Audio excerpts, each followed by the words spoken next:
Forest research institute deem to be university Dehradun के अंदर है। इसका पहले भी एडवर्टीजमेंट डिस्कशन किया था, वो बहुत ही इम्पॉर्टेंट था। वो सिर्फ और सिर्फ जेआरएफ और फेलोशिप होल्डर्स के लिए था। And this advertisement is very important because this is open for all. So you just see the information, the basic information which is required to submit this form, because form is very good. There are a lot of institutions associated with this universities and all are of very top level institutes. So be ready. Don't forget to subscribe channel, hit the like button. और कुछ भी comment होगा, so you just comment me in the comment section.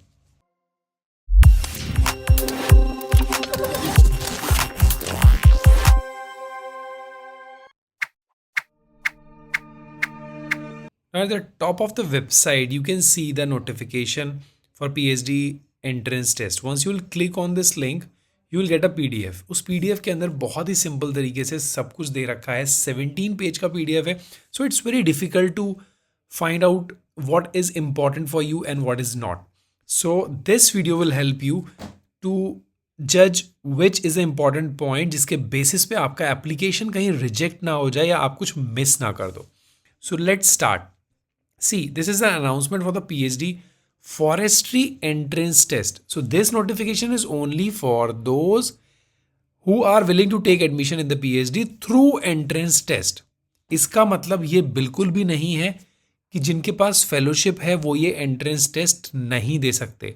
जब entrance test की बात आती है तो एंट्रेंस टेस्ट वो सारे लोग दे सकते हैं जिनके पास फेलोशिप है या जिनके पास नहीं है. अगर वो लोग लास्ट फॉर्म नहीं भर पाए थे, so you can fill this form but you have to give this entrance test. You will not be exempted at all. आप ये मत समझना कि I have the JRF, I have the DST inspire fellowship, so I'll fill this form and I will be exempted. No, you will not be exempted because this is announcement for the test.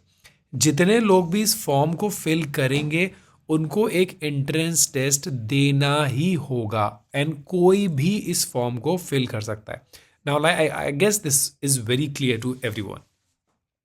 सी, इसका examination का जो fees है that is 1500 rupees. 10th December is the last date. Demand draft के through आपको इस favour में एक demand draft बनवाना होगा और उसको फॉर्म को फिल करना होगा जहां मेंशन करना होगा डिमांड ड्राफ्ट नंबर. सो टेस्ट जो होगा ऑफलाइन मोड में होगा 99%, और इन्होंने ऑनलाइन मोड भी कर रखा है, remote proctored examination. It can be online mode but on the centre only. Got it? तो अगर आप ऐसा चाह रहे हो तो वो भी पॉसिबल है. एग्जामिनेशन की डेट जो होने वाली है वो जनवरी फर्स्ट वीक में, यानी 7th. अब अगर आप वैकेंसी देखो तो वैकेंसी देखो, बहुत अच्छे रिसर्च इंस्टीट्यूट हैं जो FRI से जुड़े हुए हैं. दीज आर, देखिए जोधपुर के अंदर है. यहाँ पे जिस जिस डिसिप्लिन के अंदर सीट है वो यहाँ क्लियरली मेंशन है, आप आराम से देख सकते हैं. ये बहुत ही अच्छा इंस्टीट्यूट है, central pulp and paper research institute. यहाँ बहुत अच्छे से पेपर का प्रोडक्शन बहुत बढ़िया होता है एंड 2 सीट्स यहाँ पे भी हैं. FRI जो मेन इंस्टीट्यूट है, मेन कैंपस जिसको मैं बोलूँगा देहरादून, वहाँ पे तो आपको सब में सीट मिलेंगी. और जो FRCER प्रयागराज, ये उसी से एसोसिएटेड कैंपस है. देखिए, तो कुछ सीट वहाँ प्रयागराज में है और बाकी जितनी भी आप सीट्स देख रहे हो this is in Dehradun. GB Pant institute Almora के अंदर है, उसमें भी बहुत सीट्स मिलेंगी आपको. फिर शिमला में है, भोपाल में है, this is a very good institute, institute of forest management. Remote sensing Hyderabad, Coimbatore, Ranchi, Bangalore, Peechi, Jorhat, Jabalpur. तो देख सकते हो आप 15 सेंटर हैं जिसके अंदर सीट्स बहुत ज़्यादा हैं. फाइन. सो अब आपको करना क्या है? देखिए, FRCE ये जो सेंटर है ये डीम्ड यूनिवर्सिटी FRI का ही सेंटर है.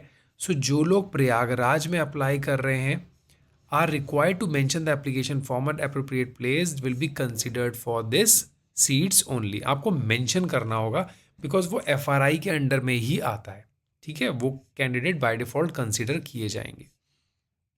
इसी तरीके से एजवाल जो है वो सेंटर है जोरहाट का, ये आप लोग को समझना पड़ेगा.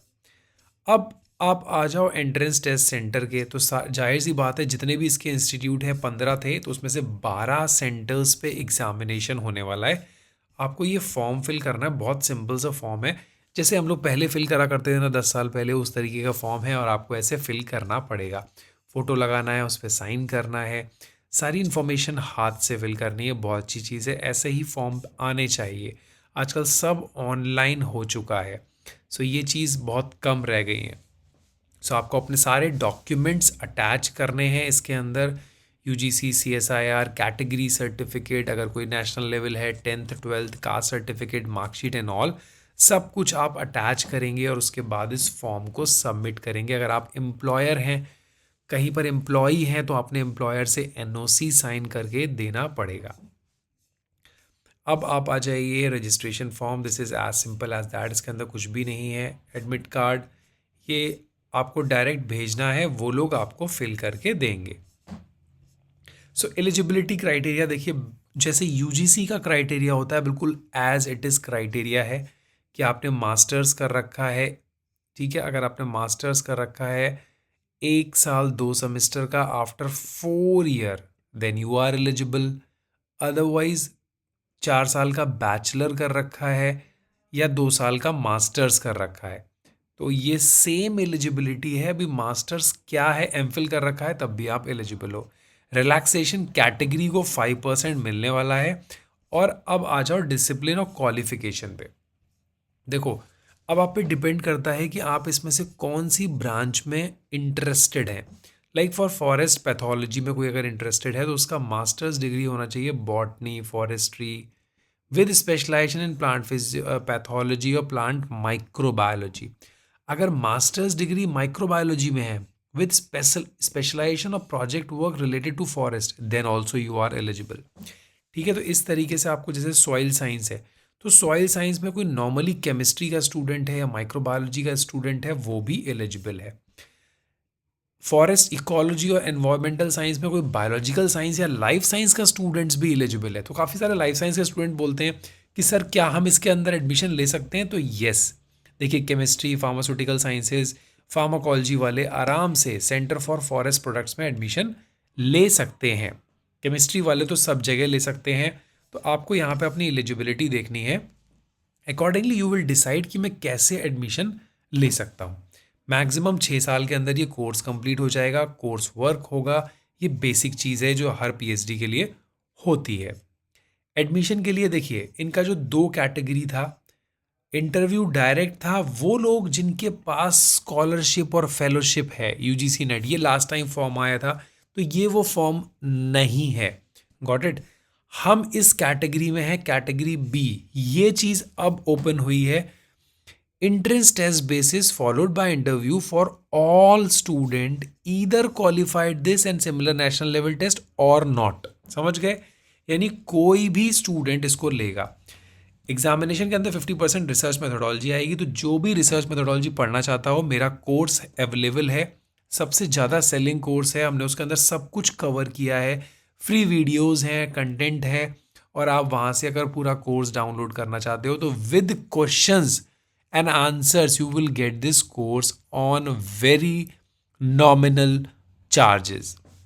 तो वो आप डिस्क्रिप्शन से ले सकते हो, या रिसर्च मेथोडोलॉजी आप सर्च करोगे, मेरा कोर्स आपको अनअकैडमी ग्राफी के प्लेटफॉर्म पे मिल जाएगा। क्योंकि इसमें सेक्शन ए 100 क्वेश्चंस आने वाले हैं, ये मैंने सारे कवर किए हैं अपने कोर्स के अंदर। सेक्शन बी के अंदर 40 क्वेश्चंस आएंगे जनरल फॉरेस्ट्री। अगर आप माइक्रो के हो, केमिस्ट्री के हो, तो ये आपको पढ़ना पड़ेगा, नो सॉल्यूशन फॉर दैट। और सेकंड आपके सब्जेक्ट से आएंगे, तो ये आप कर ले जाओगे। Again, candidate securing minimum 30% marks will only be consider. ठीक है, तो ये आप याद रखिएगा, 30% मार्क्स आपको मिनिमम सिक्योर करने हैं। 2.5 घंटे का टेस्ट होने वाला है, और बिल्कुल सिंपल तरीके से जैसे बाकी एग्जामिनेशन होते हैं वैसे ही एग्जामिनेशन होगा, फिर आपका फॉलोड बाय इंटरव्यू। ये बेसिक टर्म्स एंड कंडीशन है पीएचडी के बाद की प्री पीएचडी कोर्स, तो इसको अभी डिस्कस करने का कोई भी मतलब नहीं है। ये फी स्ट्रक्चर है, बहुत ही नॉमिनल फी स्ट्रक्चर है, कब कब आपको क्या क्या फ़ीस देना है, ये प्रॉपर लिखा हुआ है। पार्ट टाइम मोड में सिर्फ वही लोग कर सकते हैं जो लोग एम्प्लॉई हैं। So this is all about like for the forest research institute. ये बहुत इंपॉर्टेंट फॉर्म है। सो जो लोग भी इसमें एडमिशन लेना चाहता है तो प्लीज़ आप उसको शेयर ज़रूर कर देना। पहले वाला गलती से मिस हो गया हो तो ये मिस ना हो। Thank you so much for watching and listening, and thank you so much for your support, love and comments जो आप करते हो। प्लीज़ कंटिन्यू रखना comments irrespective of the video. आपको जो भी डाउट हो नीचे कमेंट ज़रूर करना, बिकॉज मैं सारे रीड आउट करके आंसर करने का कोशिश करता हूँ। उसके बेसिस पे ही नेक्स्ट वीडियो अपलोड होता है। सो मिलते हैं नेक्स्ट वीडियो में। Till then bye bye, take care.